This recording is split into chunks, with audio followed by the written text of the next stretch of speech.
नमस्कार दोस्तों, स्वागत करता हूँ आप सभी का हमारे चैनल में। दोस्तों, आज जो मैं आपके लिए क्वेश्चन लेके आया हूँ, वह है जलवायु परिवर्तन से आप क्या समझते हैं? जलवायु परिवर्तन को प्रभावित करने वाले प्रमुख कारकों का विस्तार से परीक्षण कीजिए। What do you mean by climate change? Examine in detail the major factors that affect climate change. दोस्तों, सबसे पहले हम परिचय लिख लेते हैं। इसमें हम देख लेते हैं जलवायु परिवर्तन क्या है।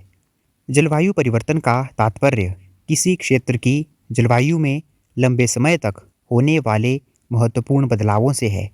यह बदलाव प्राकृतिक हो सकता है, लेकिन वर्तमान में इसका प्रमुख कारण मानवीय गतिविधियां हैं। जलवायु परिवर्तन में न केवल औसत तापमान में वृद्धि शामिल है, जिसे हम ग्लोबल वार्मिंग कहते हैं, बल्कि इसमें वर्षा के पैटर्न में बदलाव, मौसम के चरम घटनाओं जैसे भीषण गर्मी, बाढ़ और सूखा की आवृत्ति में वृद्धि, समुद्र के स्तर में वृद्धि और ग्लेशियरों का पिघलना भी शामिल है। सरल शब्दों में, यह पृथ्वी के औसत मौसम की दशाओं में एक ऐतिहासिक परिवर्तन है। यह परिवर्तन कई दशकों से लेकर सदियों तक की अवधि में होता है। दोस्तों, अब हम देख लेते हैं जलवायु परिवर्तन को प्रभावित करने वाले प्रमुख कारक।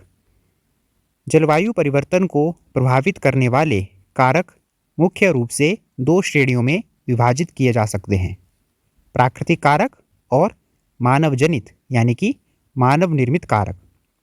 पहले हम देख लेते हैं मानव जनित कारक।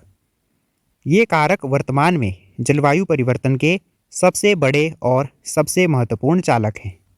इसमें पहला पॉइंट है जीवाश्म ईंधन का दहन।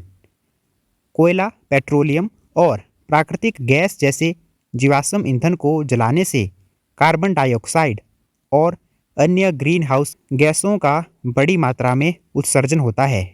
इन गैसों का उपयोग बिजली उत्पादन, परिवहन, उद्योगों और घरों को गर्म करने के लिए किया जाता है। CO2 सबसे प्रमुख ग्रीन हाउस गैस है, जो वायुमंडल में गर्मी को रोककर पृथ्वी के तापमान को बढ़ाती है। अगला पॉइंट है वनों की कटाई यानी कि डिफॉरेस्टेशन। पेड़ पौधे प्रकाश संश्लेषण की प्रक्रिया में CO2 को अवशोषित करते हैं। वनों की कटाई से वायुमंडल में CO2 की मात्रा बढ़ जाती है, क्योंकि न केवल पेड़ों के नष्ट होने से CO2 का अवशोषण कम होता है, बल्कि कटे हुए पेड़ पौधे सड़ने पर और भी अधिक CO2 उत्सर्जित होती है। अगला पॉइंट है औद्योगिकीकरण और शहरीकरण।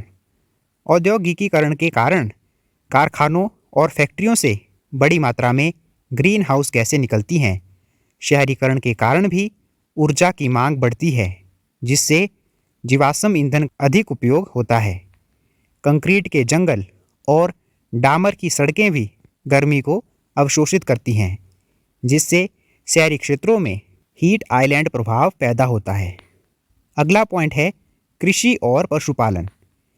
कृषि गतिविधियों से भी ग्रीन हाउस गैसें उत्सर्जित होती हैं। उदाहरण के लिए, धान के खेतों और पशुओं के पाचन तंत्र से मीथेन गैस का उत्सर्जन होता है। नाइट्रस ऑक्साइड का उत्सर्जन उर्वरकों के उपयोग से होता है, जो CO2 की तुलना में अधिक शक्तिशाली ग्रीन हाउस गैसें हैं। अगला पॉइंट है ओजोन परत का क्षरण। हालांकि ओजोन परत का क्षरण सीधे ग्लोबल वार्मिंग का कारण नहीं है, लेकिन क्लोरोफ्लोरोकार्बन्स यानी कि CFCs जैसी कुछ गैसें जो ओजोन परत को नष्ट करती हैं, वे भी शक्तिशाली ग्रीन हाउस गैसें हैं। दोस्तों, जो दूसरे कारक हैं वो है प्राकृतिक कारक यानी कि नेचुरल फैक्टर्स। ये कारक भी जलवायु को प्रभावित करते हैं, लेकिन वर्तमान में इनका प्रभाव मानव जनित कारकों की तुलना में बहुत कम है। इसमें पहला पॉइंट है ज्वालामुखी विस्फोट, वॉल्केनिक इरप्शंस। ज्वालामुखी विस्फोट से वायुमंडल में राख और सल्फर डाइऑक्साइड गैस निकलती है। ये कण सूर्य की रोशनी को अंतरिक्ष में वापस प्रतिबिंबित कर देते हैं, जिससे पृथ्वी का तापमान अस्थायी रूप से कम हो सकता है। हालांकि ये प्रभाव आमतौर पर कुछ ही वर्षों तक रहते हैं। अगला पॉइंट है सौर विकिरण। Solar radiation. सूर्य की तीव्रता में बदलाव से पृथ्वी पर आने वाली ऊर्जा की मात्रा में परिवर्तन होता है। सूर्य की प्रकाश की मात्रा में वृद्धि से पृथ्वी का तापमान बढ़ सकता है, जबकि कमी से तापमान घट सकता है। हालांकि पिछले कुछ दशकों में सूर्य की तीव्रता में कोई महत्वपूर्ण वृद्धि नहीं हुई है, जबकि पृथ्वी का तापमान लगातार बढ़ रहा है, जो कि मानव जनित कारकों के महत्व को दर्शाता है। अगला पॉइंट है पृथ्वी की कक्षा में बदलाव, वेरिएशन इन अर्थ ऑर्बिट। पृथ्वी की कक्षा में होने वाले दीर्घकालिक बदलाव, जिसे मिलनकोविच चक्र कहते हैं, पृथ्वी पर आने वाली सौर ऊर्जा की मात्रा को प्रभावित करते हैं। इन चक्रों के कारण पृथ्वी पर हिमयुग यानी कि आइस एज और गर्म युग आते हैं। हालांकि ये बदलाव हजारों वर्षों की अवधि में होते हैं, जबकि वर्तमान जलवायु परिवर्तन की दर बहुत तेज़ है। अगला पॉइंट है महासागरीय धाराएं यानी कि ओशनिक करंट्स। महासागर पृथ्वी की जलवायु को नियंत्रित करने में महत्वपूर्ण भूमिका निभाते हैं। महासागरीय धाराएं गर्मी को एक स्थान से दूसरे स्थान तक ले जाती हैं। इन धाराओं के पैटर्न में बदलाव से क्षेत्रीय जलवायु में परिवर्तन हो सकता है। अगला पॉइंट है अल नीनो और ला नीना। ये प्रशांत महासागर में होने वाली प्राकृतिक घटनाएं हैं जो वैश्विक मौसम के पैटर्न को प्रभावित करती हैं। अल नीनो गर्म मौसम की घटनाओं से जुड़ा है, जबकि ला नीना ठंडा मौसम लाता है। ये घटनाएं भी अल्पकालिक जलवायु बदलाव ला सकती हैं। दोस्तों, अब हम इस प्रश्न का निष्कर्ष देख लेते हैं। संक्षेप में, जलवायु परिवर्तन एक जटिल प्रक्रिया है जिसमें कई कारक शामिल हैं। हालांकि वैज्ञानिक समुदाय इस बात पर सहमत है कि मानव जनित कारक, विशेष रूप से जीवाश्म ईंधन के उपयोग से ग्रीन हाउस गैसों का उत्सर्जन, वर्तमान जलवायु परिवर्तन का प्राथमिक कारण है।